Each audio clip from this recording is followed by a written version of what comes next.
Beaucoup de personnes ont tendance à réclamer une évolution et rien ne se passe.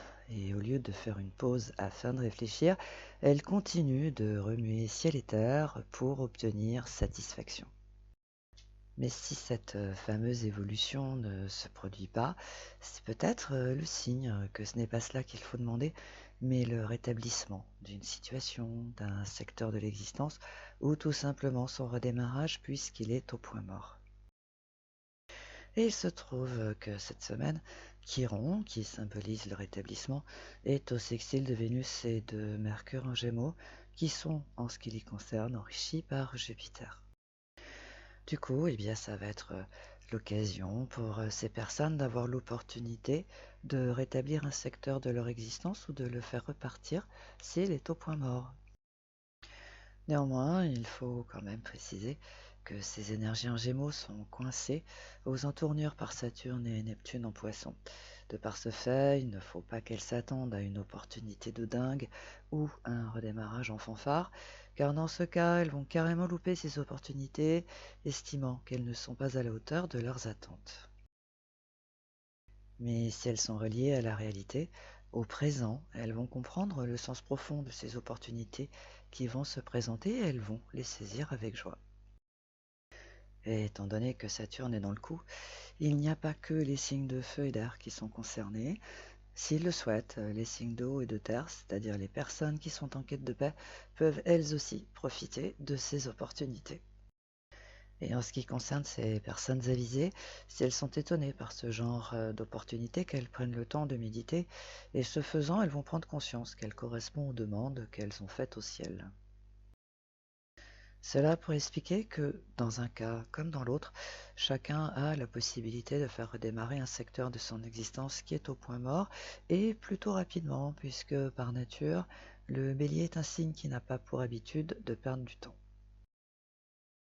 Car là aussi, on peut dire ce que l'on veut du bélier, la rapidité est sa première qualité, il n'hésite pas une seconde, il fonce.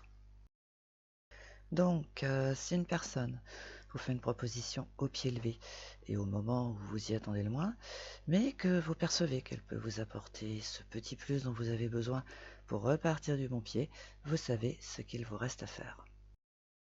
Mais j'insiste, il ne faut pas s'attendre à un truc époustouflant, s'imaginer que cette opportunité va permettre d'avoir une vie de rêve ou de réaliser ses rêves. Je rappelle que nous avons affaire aux Gémeaux, il faut donc rester lucide. Quant au carré qui se forme cette semaine entre Mars, qui vient d'arriver en taureau, et Pluton en Verseau, il met en relief que deux camps se sont formés. D'un côté, il y a les addicts au futur et de l'autre, les accros à la réalité. Et il est fort à parier que les personnes qui sont pragmatiques vont prendre des décisions, histoire de ramener les addicts au futur à la réalité. Et étant donné que nous expérimentons les effets de Pluton en Verseau, il est hasardeux de définir ce qui va se produire, mais comme nous connaissons Uranus et Mars en taureau, tout laisse à penser que la décision qui va être prise est dans les cartons depuis longtemps. Et partant du principe que le taureau sait se montrer radical quand la moutarde lui monte au nez, il faut prévoir que la décision va être du même tonneau et tenter de recoller les morceaux sera une cause vaine pour les concernés. Car on peut dire ce que l'on veut du taureau, il a des réminiscences du scorpion. Et par conséquent, quand c'est fini, c'est bien fini. On peut dire que c'est mort et il faut faire avec. Alors bien évidemment, les fans de Pluton en Verseau ne vont pas en revenir, et certains peuvent tomber de l'armoire, mais s'ils veulent bien y penser, ils ont eu des signes avant-coureurs entre février 2022 et juillet 2023, lorsque les nœuds lunaires étaient en Scorpion et en Taureau. Autrement dit, ils ont eu toutes les occasions de revenir à la réalité. Et si cette analyse inquiète les âmes sensibles, qu'elles se rassurent. Une fois les émotions passées, les fans de Pluton passeront à autre chose, car là aussi, on peut dire ce qu'on veut du Verseau, dès que ça chauffe un peu trop, il change son plan de vol en moins de temps qu'il n'en faut pour des roufs.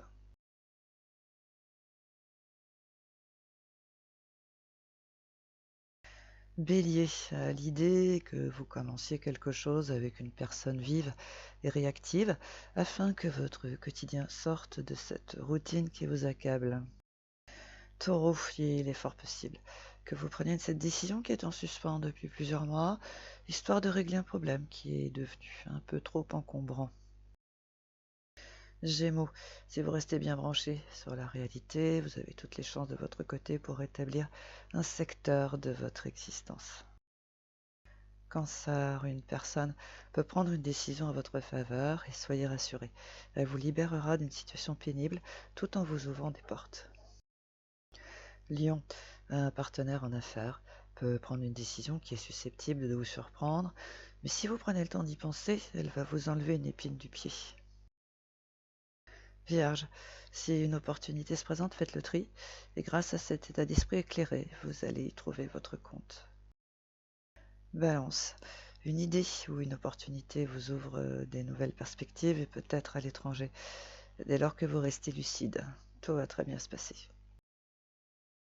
Scorpion, si le cœur vous en dit, acceptez ce qui vous est proposé, cela aura le mérite de vous changer les idées. Sagittaire, observez les événements afin de comprendre leur sens profond et vous trouverez le remède.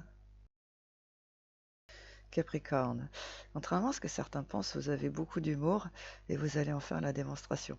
Alors certes, à votre façon, mais les initiés vont passer un très bon moment. Verseau, les circonstances font que vous pouvez passer à autre chose. Faites-le, ce sera plus sage. Poisson, grâce à la décision d'une personne, votre quotidien gagne en confort. Merci qui? Merci à votre bonne étoile.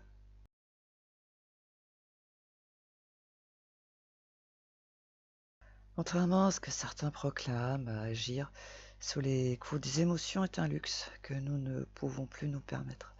Nous devons être éveillés et avoir les deux pieds sur terre. Pourquoi? Parce que le ciel a changé de ton, ce qui passait crème ne passe plus. Et tous autant que nous sommes, nous devons voir ce qu'il se passe dans le présent. Quant à ceux qui pensent que tout ira bien dans le futur et que l'avenir sera enchanteur, il serait bon qu'ils jettent un œil au présent, et même s'il n'est pas enthousiasmant, cela leur évitera de s'embarquer dans des plans chimériques. C'est la fin de cet horoscope. Merci de l'avoir écouté jusque-là. Partagez-le avec vos amis, cela éclairera leur lanterne et leur fera des démonstrations que l'horoscope n'est pas qu'une pilule rose. Et servez-vous des pouvoirs magiques du pouce en l'air, des commentaires, le ciel vous le rendra, soyez-en certains.